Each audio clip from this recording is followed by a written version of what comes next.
met the one who was strong and wise like King Solomon, but even with her strength, she loved him deeply, met the Queen of Sheba. She came from afar because she was fascinated by King Solomon and wished to examine him closely, although she had a clear goal beyond her love for him. Today we will find out what was the motive beyond love, according to the biblical story, as it is written in the Bible and in ancient Ethiopian book. Despite having made a covenant with Pharaoh and marrying his daughter, Solomon requested more and more wives. Sheba was also Solomon's desire. The story is divided into two: did Solomon invite her or did she initiate the meeting? And the scripture makes it clear to us that and counting. King Solomon, however, loved many foreign women besides Pharaoh's daughter: Moabites, Ammonites, Edomites, Sidonians and Hittites. 1 Kings 11 verse 1. And so the royal visit begins. When the Queen of Sheba heard about the fame of Solomon and his relationship to the Lord, she came to test Solomon with hard questions. 1 Kings 10 verse 1.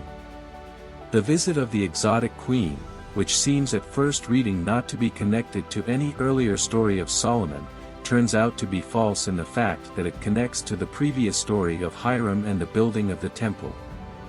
Because, listen to Solomon's wisdom, doesn't justify a long journey from the southwestern Arab deserts to Jerusalem. Although it has already been written before. From all nations people came to listen to Solomon's wisdom, sent by all the kings of the world, who had heard of his wisdom. 1 Kings 4 verse 34.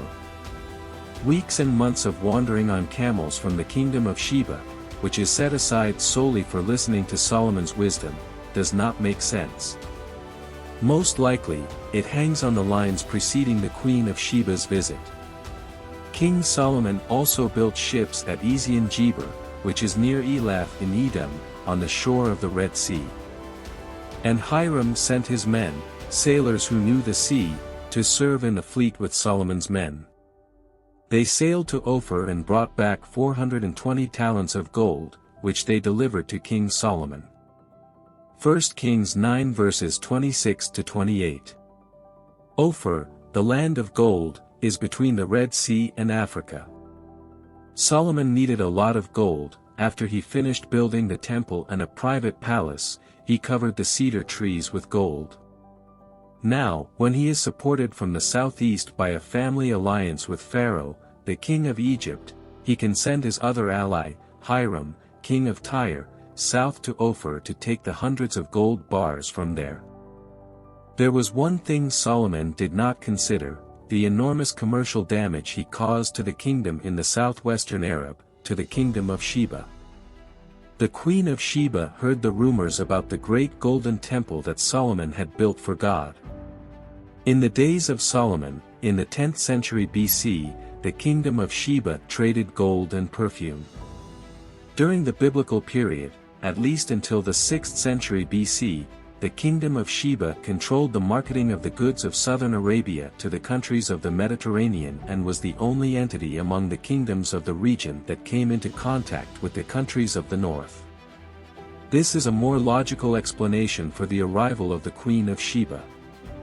The Bible also indicates that, arriving at Jerusalem with a very great caravan, with camels carrying spices, large quantities of gold, and precious stones, she came to Solomon and talked with him about all that she had on her mind. 1 Kings 10 verse 2. This explains that the entire large and heavily laden expedition was nothing more than a consignment of merchandise aimed at selling to locals along the way, providing samples for potential customers, and strengthening commercial relationships. Despite her attractive appearance, she knew how to win Solomon's heart, with compliments. According to the Bible, she marvels and is moved by what she has seen. She was overwhelmed. 1 Kings 10 verse 5. From Solomon's impressive house, from the feasts he held, from the magnificent costumes of his servants, etc. However, the sophisticated flattery of the watchful Queen of Sheba was not an empty gesture. How happy your people must be! How happy your officials, who continually stand before you and hear your wisdom. 1 Kings 10 verse 8. She knew even then that she would not leave Jerusalem without a trade contract between the nations, and even knew the power of the gifts and what they could do to a person like Solomon. She realized that through gifts she would buy Solomon's trust and that every gram of gold she brought as a gift would be worth a lot, many years later. And she gave the king 120 talents of gold, large quantities of spices, and precious stones. 1 Kings 10 verse 10. Business with the kingdom of Sheba began to flourish. And the visit paid off. The queen left 120 talents of gold, and received orders for 660 talents of gold. The investment has proven itself sixfold. The purpose of the Queen of Sheba's journey was not just for trade. The Queen of Sheba and Solomon fell in love and had a love relationship based on deep respect for each other, as described in 1 Kings chapter 10. In Ethiopia, the Solomonic dynasty was established on the basis of the story of King Solomon and the Queen of Sheba. The queen admits that she already has a deep respect for Solomon. She was a very intelligent, highly educated, powerful woman who ruled a rich country. She was not like Solomon's concubines and women. Furthermore, she was equal to Solomon. And their relationship was different from the other women. The queen stayed in Israel for 6 months, and during this time Solomon developed a deep respect for her, which turned into love. But regardless of their feelings for each other, the queen could not stay with Solomon, since she was responsible for the people in her country of Sheba. In addition to this story, a supplementary story was written in an ancient Ethiopian book called Kabra Nagast, which means the glory of the kings. He links the attribution of the Solomonic dynasty, descendants of King Solomon and the Queen of Sheba. Although it is not clear when the book was signed, likely, its origins are very early. The book begins with a description of the visit of the Queen of Sheba to King Solomon in Jerusalem, as told in the Bible. After this, the plot takes an unbiblical turn. In that famous visit, one of the greatest romances in history develops between Solomon and the Queen of Sheba. During her stay in the palace in Jerusalem, Solomon was in awe of the wisdom and beauty of the Queen of Sheba, so much so that during the night he was seduced, sneaked into her room, and slept with her. At the end of the visit, Solomon gives her a lot of gifts, gold, jewelry and a huge coin so that their future son can recognize his father when he returns to Jerusalem. The Queen of Sheba returned to her homeland laden with gifts, the most precious among them being a son she carried in her womb, the common son of the Queen and Solomon. It was Solomon's eldest son, Menelik, who was born many years before Rehoboam. When Menelik grew up, he went on a visit to his father and received the honor of a king. Solomon wanted to keep him in Jerusalem and leave him the kingdom when the time came, but Menelik preferred to return to Ethiopia. He left Jerusalem, surrounded by the eldest sons of the priests and nobles of the kingdom of Israel, with the aim of incorporating Ethiopia into the Solomonic Empire, and ruling through those nobles of Judah. The group plotted and carried out an underground act, and stole the Ark of the Covenant. And so Menelik returned to his homeland, bringing with him the divine spirit. Let's go back to the biblical story. In fact, the part of David that is inside King Solomon is what gives him the strength to try everything, as King Solomon testifies to himself in the book of Ecclesiastes. God forbade the king several things.